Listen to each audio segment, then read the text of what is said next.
the Lock and Load Rimfire Thickness Gauge by Hornady, right now on Pirate Firearms and Reloading.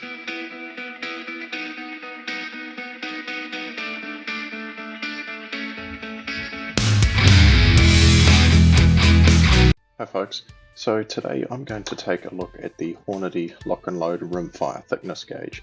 Now, I've spoken to lots of shooters who have a lot of experience in small bore. Some of them absolutely swear by sorting your ammunition by rim thickness. Some say it's not worth it. So I'm going to do a little bit of an experiment and I'm going to showcase this product for you here today as well. So stay tuned for a future video. I'm going to shoot some groups of basically sorted and unsorted ammunition and just see if I can notice any difference, decide whether it's going to be something I'm going to add to my process.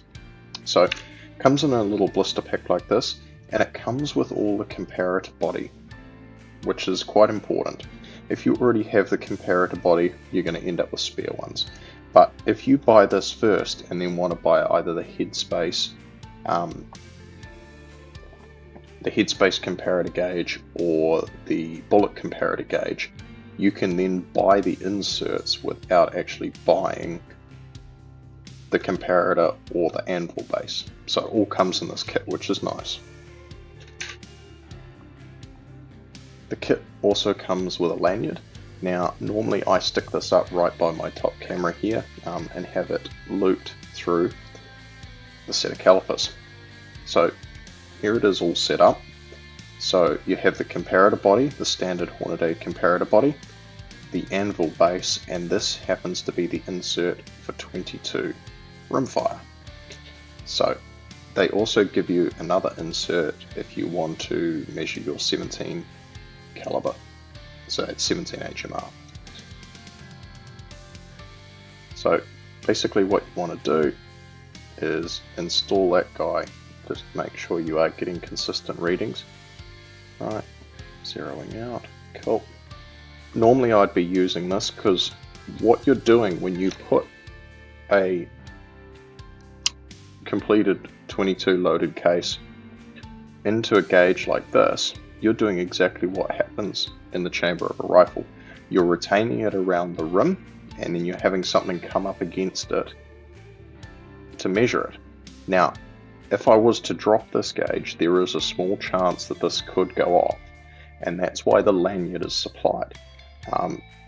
It's good practice to not drop calipers. They are a precision instrument in the first place, so it never hurts to have a lanyard on your calipers regardless of what you're doing. But this becomes very critical when you're measuring rimfire ammunition with this particular gauge. So a few things I'll point out before we get going. As you can see, there's a nice notch here in the top. This aids if you do happen to get a cartridge stuck in there. You can sort of run your fingernail through that little cutting out notch, and that'll allow you to sort of hook it with your fingernail and pull it out just like an extractor would in a firearm. And like I said, nothing unusual. It's got the standard brass thumb wheel on the back.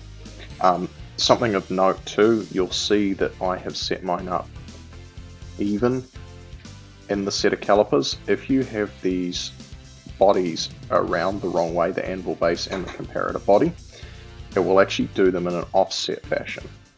Right, so I've already been through one box off camera and I'm about to go through a second box. So this is just CCI standard velocity. It is target ammunition. It's certainly not the most expensive or probably the best on the market, but in my rifle it shoots lights out and it is more accurate than I probably will ever be. So all I'm going to do is invert this tray upside down and throw them all over the workbench. Now this couldn't be more simple if you tried. You simply insert in and apply even pressure. So this one I'm going to call 41. Okay.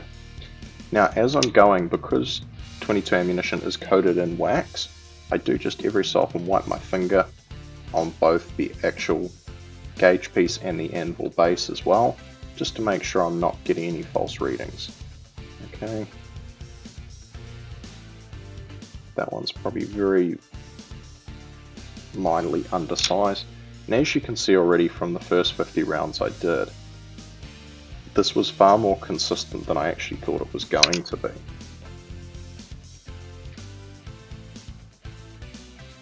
So that one's 0.42, so that's oversized. Now, interestingly enough, the rim thickness should actually be 0.43. Now, it really just depends on the gauge and the calipers and everything else that's going on. So I'm not so worried about the actual measurement I get. All I'm worried about is grouping things of the same measurement together. I'm getting readings all over the place, so I've probably just got a little bit of wax in the way. Go back to 41. There you go. Now, I'm just sorting it by the thousandth. I'm not worried about the half so much.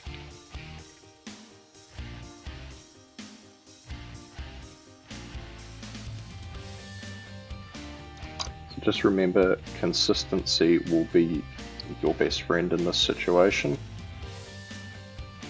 And just remember not to slam the gauge closed. Chances you having an actual detonation of the cartridge are probably pretty small, but it's not worth ruining your day over.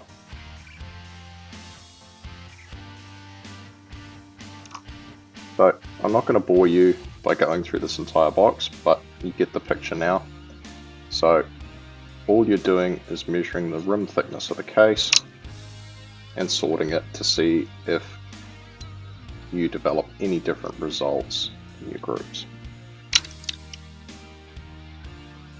This is quite a time-consuming exercise, so I really do hope it yields results, but time will tell. Thanks for watching. Don't forget to like this video and subscribe so you don't miss out on anything. And if you found this video helpful, please share it with your friends. If you have any questions, hit me up in the comments below. Catch you next time.